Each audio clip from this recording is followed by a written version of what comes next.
দর্শক প্রীতি নিন, শুভেচ্ছা নিন। আমি সাজ্জাদ কাদির এই মুহূর্তে আপনাদের সামনে কথা বলতে এসেছি বিএনপির দ্য গ্রেট লিডার রিজভী আহমেদের একের পর এক ভারতীয় কাপড় পরানো নিয়ে।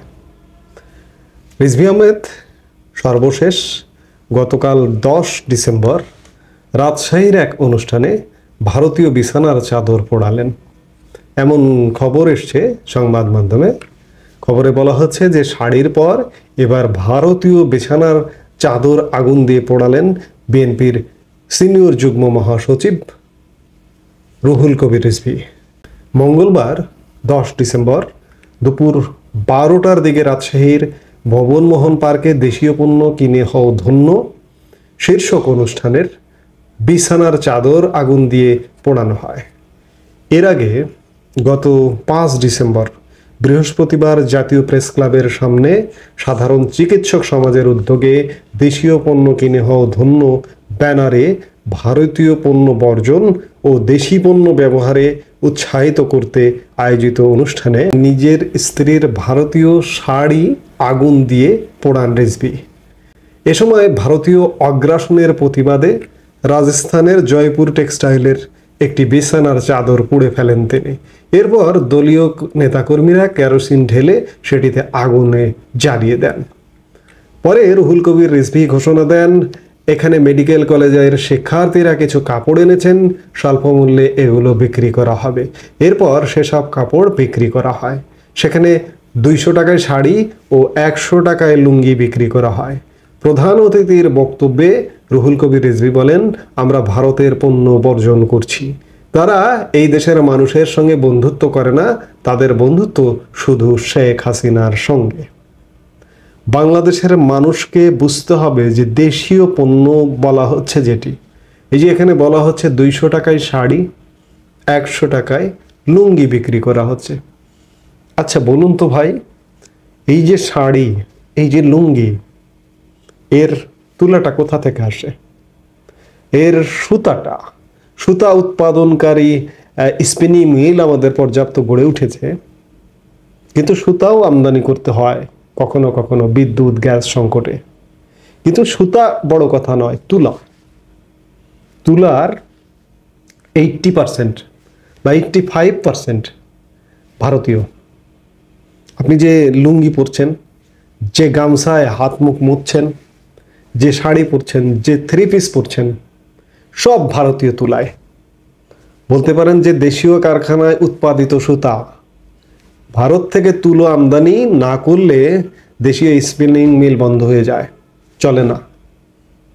ভারতের সুতা কিভাবে আসে দেখুন, যে ভারত বাংলাদেশ বাণিজ্যের কথা যদি বলি, যে খাদ্য নিয়ে আলোচনাটা বেশি হয় আমাদের, কিন্তু ভারত থেকে টাকার অঙ্কে সবচেয়ে বেশি আসে তুলা ও সুতা, যা দেশের তৈরি পোশাক শিল্প খাতের অন্যতম কাঁচামাল, প্রধান কাঁচামাল।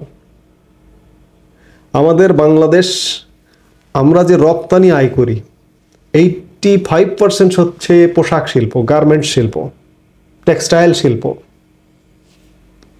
দেশের চাহিদার মোট 80 থেকে 85% মেটানো হয় ভারত থেকে তুলা আমদানি করে। বাংলাদেশের তুলা উৎপাদনের সক্ষমতা সম্পর্কে একটু ধারণা নিন, সেটি হচ্ছে মাত্র 2%। ধরুন 100 টন আমার তুলা প্রয়োজন হয়, আমি বাংলাদেশ উৎপাদন করি মাত্র 2 টন তুলা। এই বাকিটার বেশিরভাগ ভারত থেকে আসে, অন্যান্য দেশ থেকে সামান্য কিছু আসে।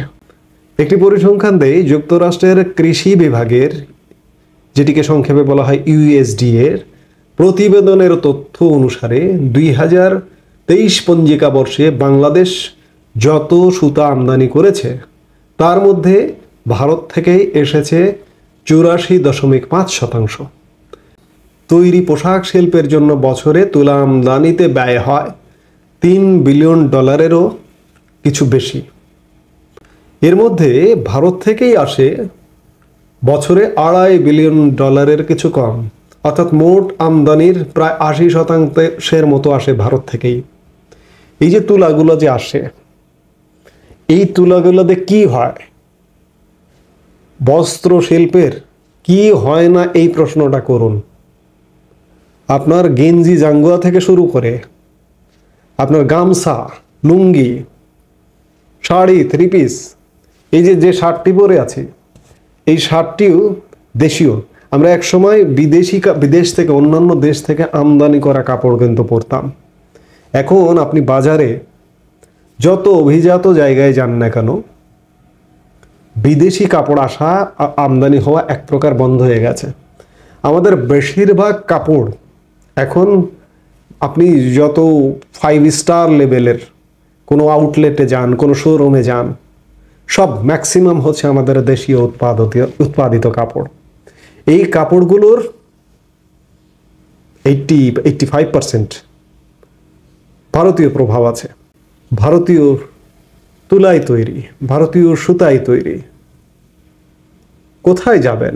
এই যে আপনি আপনার স্ত্রীর শাড়ি পুড়িয়ে দিচ্ছেন, আর এক জায়গায় গিয়ে বিছানার চাদর পুড়িয়ে দিচ্ছেন, আবার ওই যে অনুষ্ঠানের আয়োজক যারা, তারা বলছেন দেশীয় পণ্য কিনে হই ধন্য।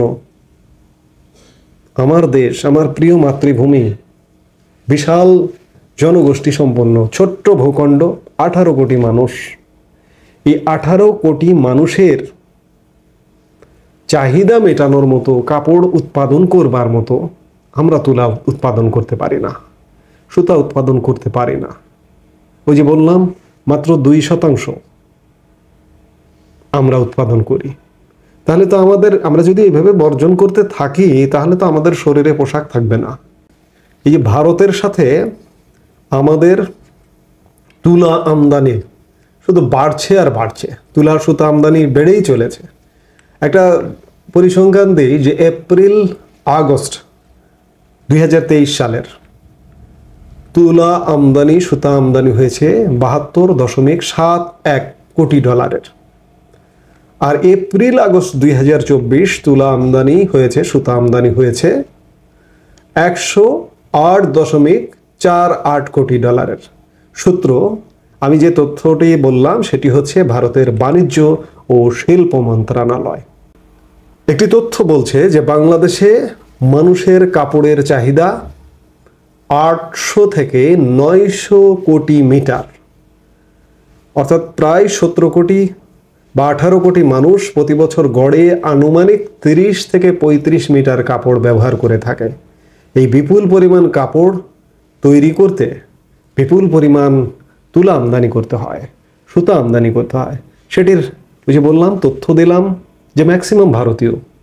তাহলে আপনি ভারতীয় পণ্য কিভাবে বর্জন করবেন?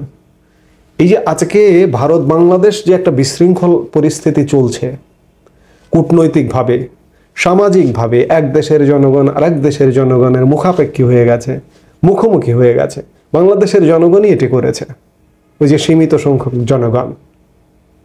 এত কিছুর পরেও ভারত তাদের তুলা রপ্তানি কিন্তু বন্ধ করেনি, রপ্তানি চলমান।